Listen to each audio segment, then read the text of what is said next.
Hello guys! Welcome back to our channel. So today, I'm participating Shein bag challenge. So I always save my Shein bags like this that we get from Shein. So I love saving it when we're traveling and we're going someplace. You can actually use this not just for clothes, but also for the boys' stuffed toys that they love to bring whenever we travel. And this one as well, and you can use it just like a regular zipped up bag. It makes traveling like easier when you have everything in one bag. Another way of using our Shein bags is for our electronic stuff. And also those clothes, if you want to participate in Shein bag challenge, I will link it in the description box below. And you could win $500 for this challenge. If you want to create a post, you can send it to the link I will provide in the description box below. So, thank you guys, and don't forget to join if you guys want until the 9th of October 2024. Ayan guys, so nakarating na kami. So, mabilisang haul lang to. And, ano ba, yung nakuha natin sa Asian store, kasi marami tayong pinuntahan na iba-iba. Tapos, teka lang. I-haul na natin. Tatanggalin ko lang pansit, papansitin. Tapos, meron tayong Dato Puti soy sauce. Comment down below, guys, kung ano ba yung masarap na soy sauce. Pero wait lang, magbabahan nyo lang. Ayan, guys, so comment down below kung ano ba yung magandang soy sauce. Kasi sa Pinas, yung ginagamit namin is, ano ba? Parang Dato Puti, pero marka Pinya pala. So hindi ko alam, Dato Puti or marka Pinya ba? Or meron pang Silver Swan. Masarap din kasi ang Silver Swan. And, so, yun guys. And then, ito yung gagamitin natin sa egg roll. Sa next week, magluluto tayo. And then, roasted sesame oil, at saka oyster sauce. Ito yung magandang brand yata na oyster sauce. Yung Panda.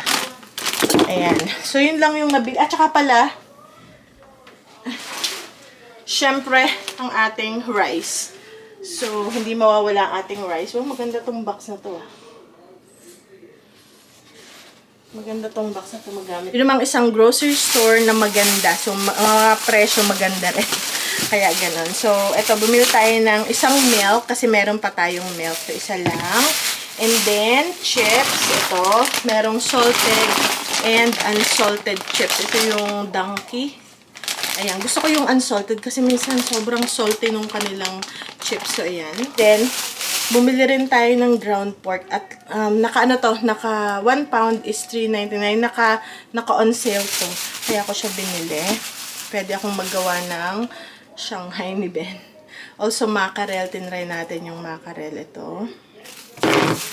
And then, ano pa ba? Meron din tayo na Angus beef round roast. So, ito yung gagawin natin na pang stew. Mura na siya on sale for $5 per pound. So, ito. So, ilalagay ko siya sa freezer. Kasi medyo, yeah, hindi na siya ganun kalamig. Yun, saka, ito, tatry ni Daddy yung sardines with lemon and lightly smoked. Tapos, dun lang ako nakakabili na ng pasta. Tingnan niyo guys, wala na nito dito sa amin. Ito yung pasta na kinakain na pwede ako. Gluten-free. 16 ounce. Pero parang, hindi na siya ganun kabigat. So, bumili na ako ng 7. I think 7 yung binili ko. Medyo mahal siya guys. For almost $5 isa.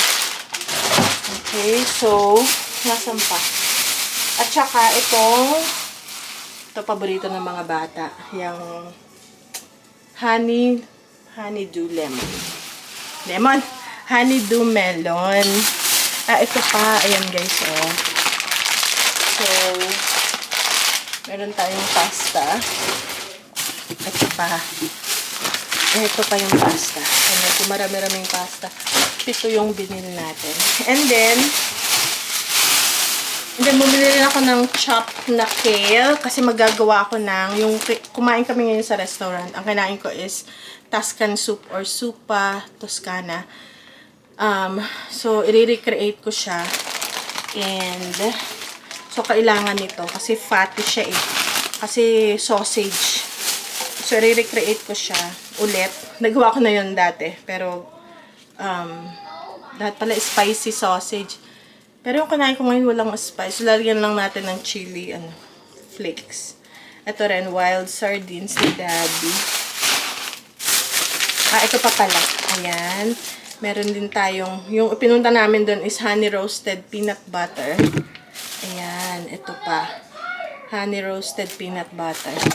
Kasi guys, yun nga, ang dito, wala ditong matamis na, pwede malagyan ng asukal, pero iba yung pagka nakahalo na. Celery. Tapos ito na yung mga, ito yung gagamitin ko, pork. Ano ba? Sweet Italian sausage. Yan yung gagamitin ko sa Tuscan, Tuscan keme. So, dalawa yung binili ko. Ayan. So, on sale siya. I think $3.99. Tapos, ito naman, yung mga pang Shanghai. I-freeze ko na kasi frozen pa siya eh.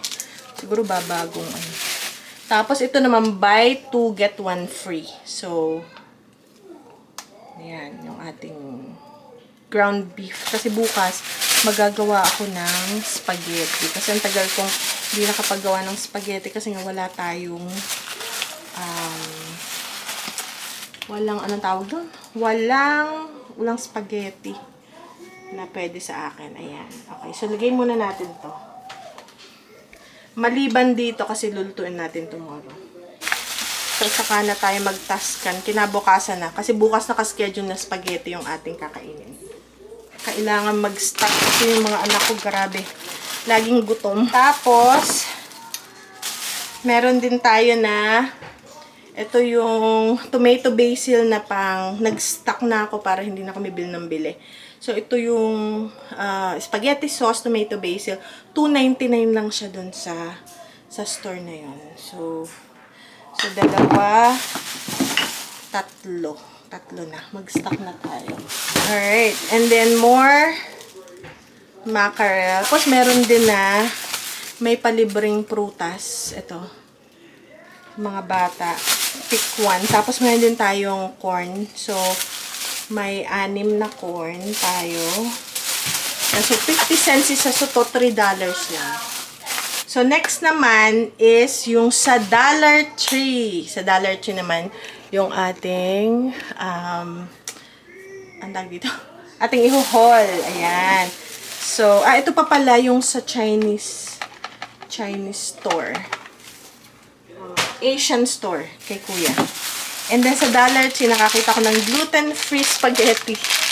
Mura lang, diba? Against $5, $1.25 lang. So, gusto ko siyang subukan. Pinabasa ko kay Kuya kung ano ba yung ingredients niya. Hindi ko kasi makita, malabo mata ko.